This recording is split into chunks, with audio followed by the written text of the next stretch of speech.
Greetings guys, Si here and welcome to episode 25 on Project Left. 25 episodes, can you believe we've already got to that? Doesn't seem like I've been playing golf left-handed 5 minutes, but we've already covered so much. Gonna go through and answer some of your questions today, but first of all I've got a couple of massive thank yous. Firstly to Michael Power, member at Bury St Edmunds Golf Club, fellow left-hander, who has gone into his garage and dug me out a lob wedge. He's been watching the videos, saw that I've been struggling with loft around the green and I've been moaning a little bit about it. Actually, I've been moaning quite a lot about it, and he's gone and found me a 60-degree wedge. Now, it's not a perfect 60-degree wedge, but it is certainly more loft than I have in my current setup. Hasn't cost me anything, and he's already done a bit of custom grinding on the back, so I'm really looking forward to getting that out on the course. Secondly, to the handicaps and competition secretary at Bury St Edmunds, who suggested that on the round that I did over 16 holes, I can put that card through as a back 9 supplementary score. So my back 9 was 1 better than my handicap, and I'm now down to 20.2 handicap, as you can see from the introduction. So excited about that. 1 step closer to 18 and 1 step closer to that match, right-handed versus left-handed against myself. Without further ado, let's get stuck into all of these questions. The first question I want to cover, and there's a few of these going around in the comments on various videos, is why I keep persevering, hitting driver off the tee and hitting it all over the place. Now, a little bit of background story for you. When I played golf right-handed as a junior, my parents did not let me have a driver until I got to single figures handicap. So I got to 8 handicap before I ever got a driver. And I think it was one of the best things that ever happened at the time. The clubs were a lot harder to hit, the shafts were a lot heavier. Generally, drivers were harder to hit than they are now. The only problem with that is I never feel like I actually learned to hit driver as well as I probably could have done if I'd persevered with it and if I'd always had one. So now, fully grown, fully pretty much as strong as I'm going to be, I'm going to persevere with driver. That doesn't mean that I'm going to hit it everywhere. I've certainly in the last few rounds been hitting a few more 3-woods and 5-woods off the tee, even down to some 6-irons on par 4s where I know I can't get around dog legs, playing them as 3-shot holes and hopefully using that really good pitching technique to maybe give me a chance of getting a 4. So hopefully that's a good answer for you, for those people that are saying why are you persevering hitting driver.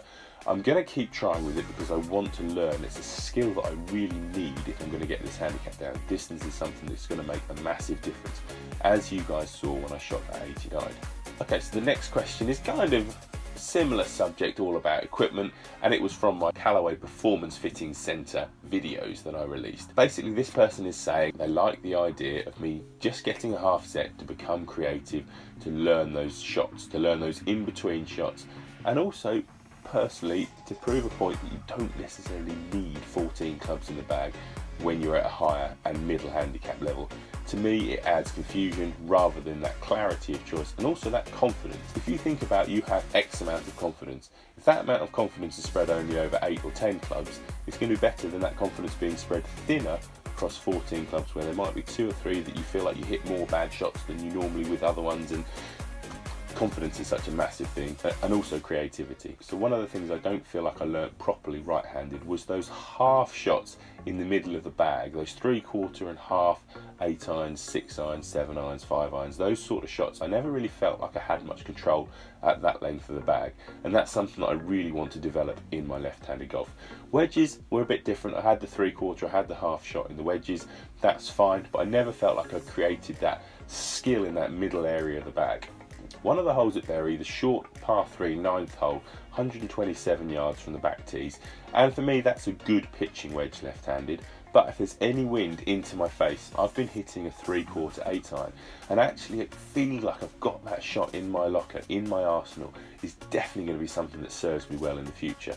So yes, when and if I do get to 18 and I get myself a new set of clubs, it will only be a half stroke 3/4 set. It will certainly not be a full bag of 13 or 14 clubs. Third question again on the back of that, and it is from again the Callaway Performance videos, where somebody is saying they should just give you some clubs, they can afford it. Well, yes, they can probably afford to give me some clubs, but I can understand why they don't. And I want to be upfront, I want to be honest with you guys right here. Callaway have sent me an offer for some clubs It is a very good offer, it's a very generous offer, it is a lot of money off the full retail price, it's quite a lot of money off even the trade price, and it's going to be one of those things where I'm really thinking about whether I go with the Callaway option or whether I go to the Titleist or Ping option, which are two other suppliers that we stock at Bury. I'm certainly keen to try and stay within the brands that we stock at Bury St Edmunds, just to try and keep some brand loyalty to the companies that we support and support us within the retail business of the club. So hopefully the clubs will come along soon. When I get to 18 handicap, I might go to Ping and I might go down to Titleist. Titleist is certainly just around the corner from where we live, and the Ping facility at Gainsborough is amazing. I've been there before. I might link it up in a card up the top here. Go check out the Ping factory fitting tour. Really interesting. Right, so the next question is again a very interesting one. Came off my putting video where I was talking about the putting drills that I'm going to be doing to get my putting up to speed, for the want of a better term, up to scratch. And it's all about, have I had my eyes tested? Which one is my dominant eye? Now, I do not know which one my dominant eye is. I'm sure there are some tests you can do on your own from the internet. I haven't scoured those, simply because local to us is a company called SightRight. They specialise in snooker players and getting snooker players to aim their cues and to see the shots better. And I certainly want to go and explore that avenue. I haven't actually made contact with the guys from SightRight, but I do have their details, and when I get some time I'm going to contact them, have a proper test, hopefully get a chance to go down there and visit, film and show you guys that process. The light's just fallen down, so give me 2 seconds. Right, we're back. So SightRight, yes, local company, going to get in contact with them and hopefully get a chance to film, visit them, see what it's all about, and also to see if aim actually does improve my putting, my alignment, my aiming, just to see what it's all about. Okay, so the next question is a really interesting one, and it's focused on whether I'm using coordination or mechanics to make my left-handed swing. And I think the honest answer is obviously that it's going to be a bit of both. Coordination through other sports certainly helps. So I was a left-handed tennis player, as many of you know, and I think that motion certainly, in terms of the flow of a left-handed forehand, certainly helps me out. So that sort of coordination and throwing a ball left-handed throughout my life, that has definitely helped with this change.